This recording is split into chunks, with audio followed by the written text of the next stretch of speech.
attaquons directement les trucs, si vous voulez. Moi, je suis du genre direct. Hein. Moi, je suis là pour faire des propositions. C'est pas qu'une question d'hommes, la crise de la Fédé, la crise de la Fédé de rugby, la crise de la Ligue de hand. C'est des problèmes de gouvernance. Et moi, ce que je voudrais, c'est faire progresser les idées pour qu'on change le système. Parce que les hommes, c'est une chose, mais les hommes sont en fait l'objet d'un système. Qu'est-ce qui va pas à la Fédé? C'est très simple. Il y a 4 problèmes. Je ne sais pas si j'ai le temps de donner les 4 problèmes. Le premier, c'est ce que vous dites. Il n'y a pas de pluralisme au comité exécutif. Ce qui est un truc absolument invraisemblable. Qu'est-ce que ça veut dire, ça, pour être concret? Non, ça veut dire que le président et les mecs qui arrivent en tête obtient tous les sièges. D'accord. Il n'y a pas d'opposition à l'intérieur. Il n'y a aucune. Après, là-dedans, il faudra s'entendre. Est-ce qu'on veut un comité exécutif qui soit un gouvernement ou qui soit une sorte d'assemblée? Non, mais... Oui, parce qu'on pourrait vous dire que le gouvernement du pays, qui dirige le pays, c'est un gouvernement, il y a un président et ses ministres. C'est tout à fait vrai. Et l'opposition, elle est hors... C'est tout à fait vrai, mais en dehors du gouvernement, vous avez des contre-pouvoirs qui n'existent pas à la fédération. Je vais y venir, c'est le deuxième point. Je reviens au comité exécutif. Vous n'avez aucune représentation de la minorité. Tous les élus au COMEX sont des fidèles, par définition, du président. Ils ne vont jamais discuter une décision. J'y ai siégé pendant des années. Je sais pourquoi. Oui, en tant que président de la Ligue. Je sais comment en parler. J'étais le seul à prendre la parole au comité exécutif. Le seul. Vous voulez dire au minimum à poser des questions sur le fonctionnement? Oui. Au minimum. Mais bien sûr. D'ailleurs, parce que vous n'étiez pas sur la liste. Le cas du président de la Ligue, c'est effectivement un exemple. Vous savez qu'il y a 2 postes de droit, le président de la Ligue Pro, celui de la Ligue Amateur. Le président de la Ligue Amateur, il disait rien. Hein, bon. C'était un dialogue entre Le Graët et moi. Bon, ça c'est un premier problème. Regardez le système des élections dans les communes, les départements ou autres. Il y a un système qui n'est pas du tout idiot, qui s'appelle la proportionnelle avec prime majoritaire. C'est-à-dire qu'il faut qu'il y ait une majorité, sûr, mais il faut quand même que la minorité soit représentée. Le système est tout simple. La liste arrivée en tête obtient automatiquement la moitié des voix. Et le reste, donc les 50% qui restent, sont répartis à la proportionnelle entre toutes les listes, y compris celles arrivées en tête. Vous voyez ce que je veux dire? Qu'est-ce qu'il faut pour faire passer ça?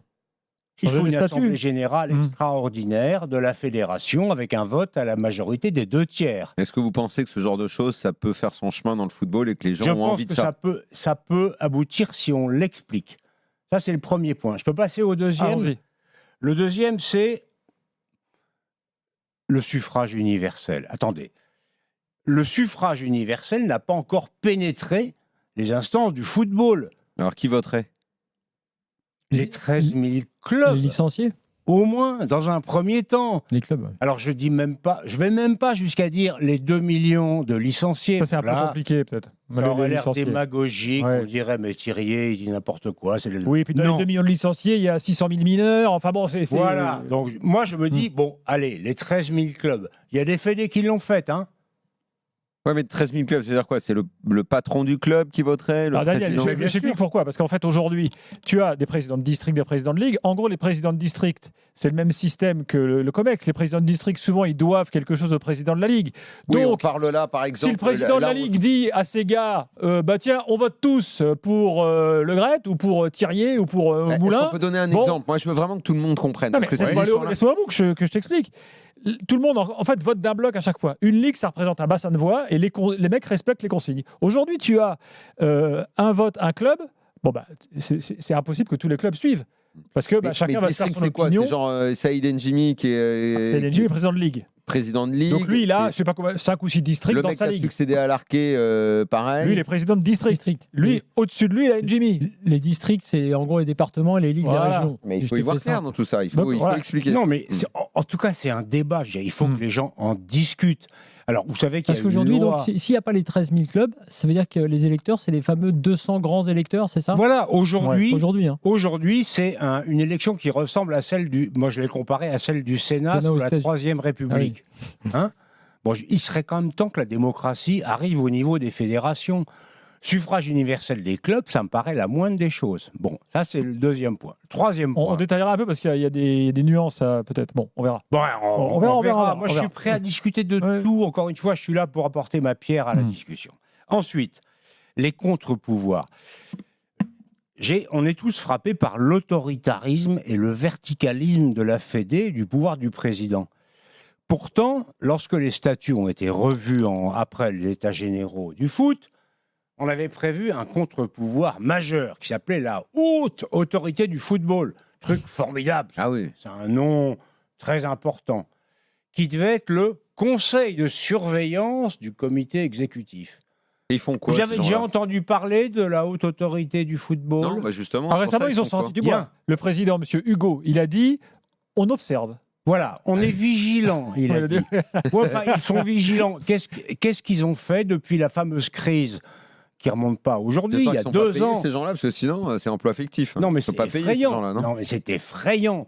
En 2020, il y a un rapport d'audit interne qui dit que la situation à la Fédé est intenable. Vous avez entendu la haute autorité du football dire quelque chose? Non. Donc, les contre-pouvoirs ont été étouffés. Le conseil de juste la dernière fois qu'ils se sont exprimés, c'était quoi, à l'époque de Naïsna? La haute autorité. Non, il n'existait pas encore, je crois. Non, elle a été créée après Naïsna. On l'a créée après. Oui, c'est après Naïsna. Est-ce que le conseil d'éthique doit être considéré comme un contre-pouvoir? Alors, moi, je le considère comme un contre-pouvoir. Je suis bien placé pour le dire, puisque c'est moi qui l'avais créé avec Claude Simonet, rappelez-vous.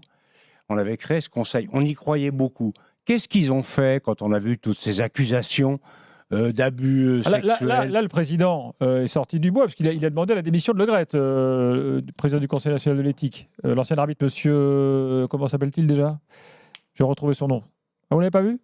Écoutez, moi, je n'ai rien entendu. Si, il l'a fait. Le conseil du Conseil de l'éthique. Le Conseil de l'éthique, si. La Ligue du football amateur, qui était un petit peu le contre-pouvoir de la Ligue lyonnais, pro, je vais retrouver son nom. Elle n'existe plus non plus. Bon, donc, aucun contre-pouvoir. Dernier point.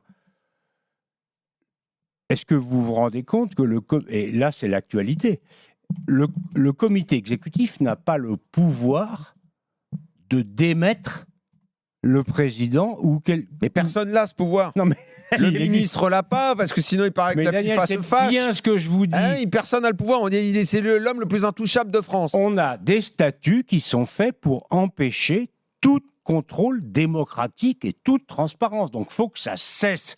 Donc moi, je propose une réforme des statuts. Donc le président enfermé dans un système devient un dictateur. Mais c'est ce que j'ai appelé la dictature institutionnalisée. On l'a voulu, on l'a eu, et on a vu le résultat. C'est pas faute de l'avoir dénoncé pour moi. Pendant ma campagne électorale, j'ai eu tout un chapitre sur le changement de la gouvernance, démocratie, transparence. J'ai pas été entendu, je le regrette. Maintenant, cette élection, j'ai été candidat. Mais je savais que, compte tenu du système électoral, j'avais très peu de chances d'être élu. Maintenant